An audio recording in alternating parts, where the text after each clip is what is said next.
Hola, ¿cómo están ustedes? Bienvenidos a Vida y Salud, el espacio vinculado al área médica y bienestar de T13 en vivo. El día de hoy tenemos un especial dedicado a la obesidad. Comencemos con algunos datos. Esta enfermedad es considerada crónica y ha alcanzado niveles muy altos. La Organización Mundial de la Salud la ha definido como una pandemia desde el año 2010 y en Chile las cifras son alarmantes. El 74% de los adultos padece obesidad y sobrepeso, lo que nos posiciona como el país con mayor tasa de la OCDE. ¿Cómo tratar esta patología? ¿Cuál es el diagnóstico que hacen los especialistas? Revisemos.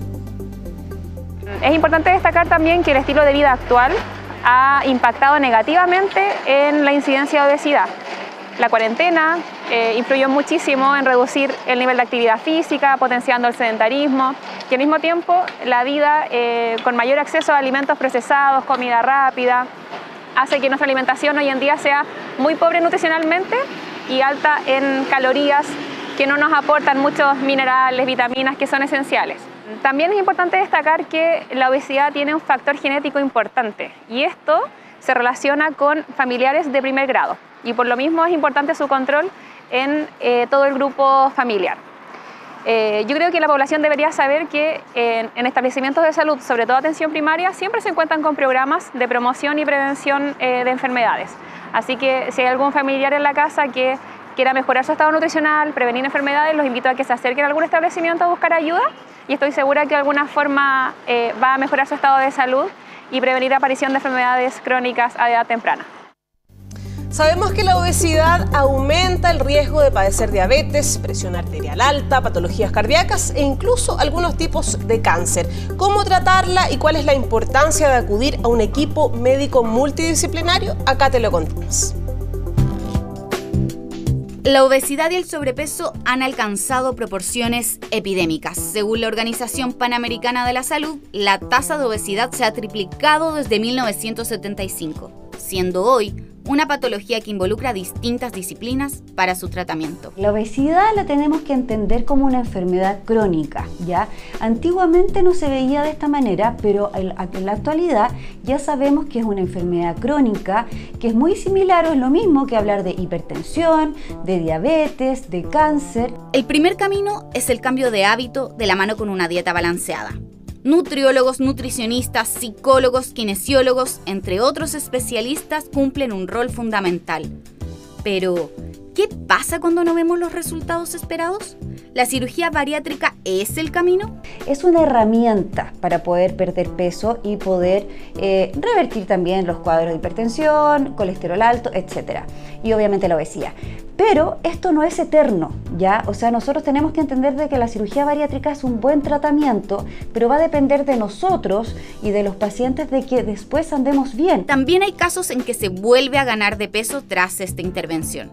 Por eso, siempre se sugiere pedir ayuda a profesionales de la salud, incluso para luchar contra la desmotivación. Los profesionales de salud mental vamos a enfocar tu tratamiento desde, primero, ese malestar que tú traes a consulta. Por protocolo, pensando en una cirugía bariátrica, siempre tendrás una consulta previa con un psicólogo, ya que si existen antecedentes, por ejemplo, de una depresión, eso puede influir en el posoperatorio. Es importante un cambio conductual en el proceso y en eso sí, nosotros los psicólogos desde la salud mental nos enfocamos en acompañar tu proceso, educarte y vamos orientando el camino en caso de que hayan o se presenten dificultades. La cirugía es una herramienta, pero es fundamental cambiar los hábitos, tomar conciencia de la salud y la enfermedad. Con esto, nos aseguramos que a largo plazo incorporemos de manera consciente una buena relación con el cuerpo. Bien, y con esta nota damos inicio a nuestro momento de la entrevista acá en Vida Salud. Ponga atención porque según un estudio de la Universidad de Oxford y de acuerdo a la proyección del Atlas Mundial de Obesidad, Chile lidera los rankings mundiales. Para abordar este tema estamos con la doctora María José Escafi, directora médica de Clínica Metabolic. ¿Cómo estás? Muy bien, ¿y tú? ¿Tú? Muy bien, muy contentos como equipo de tenerte acá para poder conversar acerca de un tema que es muy importante y que afecta bastante a Chile, no solo a los adultos, sino también a los niños en general. Queríamos primero entender qué está pasando a nivel nacional, cuál es el escenario al que estamos enfrentados y a qué factores se deben. Mira, está bastante bien descrito, la verdad, por lo que vi en la nota. Las cifras de estos niveles tan altos en la OCDE vienen previas a la pandemia. La pandemia lo empeoró un poco y ahí estamos peleando con México el primer lugar, pero Chile es un país de interés, incluso donde están haciendo algunos tipos de estudios de por qué ha pasado esto, de esta alza tan importante y es pandemia. Por lo tanto, estas instancias son muy interesantes para que podamos hablar, porque existe el Día Mundial contra la Obesidad, de repente se acuerdan cuando sale alguna noticia llamativa. Exacto. Pero esto es un trabajo diario porque es una enfermedad, porque se rompe un equilibrio fisiológico. Yo entiendo que hay personas que de pronto son detractoras de llamarla enfermedad porque dicen, no, es que no todos tenemos que ser flacos. Y esto, por favor, hay que sacarlo de la mesa. Esto no tiene que ver con la corporalidad, no tiene que ver con la forma física. Uno puede ser muy delgado y portar obesidad. Es salud, finalmente. Exacto, porque no hace ejercicio físico, y no hace actividad física y tienes grasa visceral en tu órgano, y puede ser de una corporalidad más grande y ser muy sano porque entrenas, porque te mueves. Entonces, lo que eché de menos un poco en la nota es que nos estamos moviendo cada vez menos hoy en día.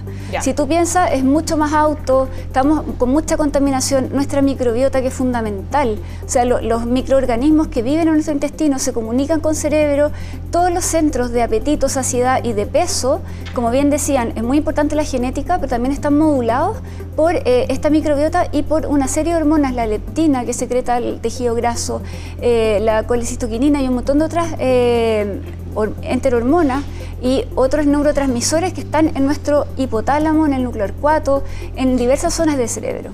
Bien, entonces para entender y para que nos hagamos un mapa de esto, tenemos la pandemia, ¿no? que gatilló y que afectó de hecho no solo a los índices de obesidad, sino también a otras patologías, a otras enfermedades, pero también está el sedentarismo. En ese sentido, eso ha ido empeorando con el tiempo, empujado de alguna manera por el teletrabajo y por otros elementos que se han ido sumando también a nuestra vida diaria. Es que es la vida también, porque no le podemos pedir a una mamá de 3 hijos que además trabaja, que se desplaza grandes tramos, que además vaya al gimnasio. Entonces, acá yo eché de menos un poquito el rol del kinesiólogo, del médico del deporte, que es el que educa, el que ve las condiciones clínicas, en la que por ejemplo puedas estar tú y te indica qué tipo de actividad puedan hacer.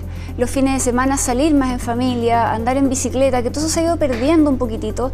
Estamos también súper bombardeados por redes sociales, más entretenido de repente ver algún tipo de cosa por YouTube o estos canales que existen, estas cosas que tú pagas, Netflix, películas. Entonces se mezcla. Ahora, en la pandemia también ocurrió un fenómeno donde hay familias que se volvieron muy saludables, que en el fondo no hacían nada y en pandemia comenzaron con gimnasio dentro de la casa, empezaron a hacer rutinas, a comer más sano, y hay otras que se pusieron a hacer más quequito, más pizza, y ahí hubo una mezcla de todo. Pero como te comentaba, estas cifras de malnutrición por exceso, que es el sobrepeso y la obesidad, vienen muy altas ya hace bastante tiempo. Esto no es solo de la pandemia.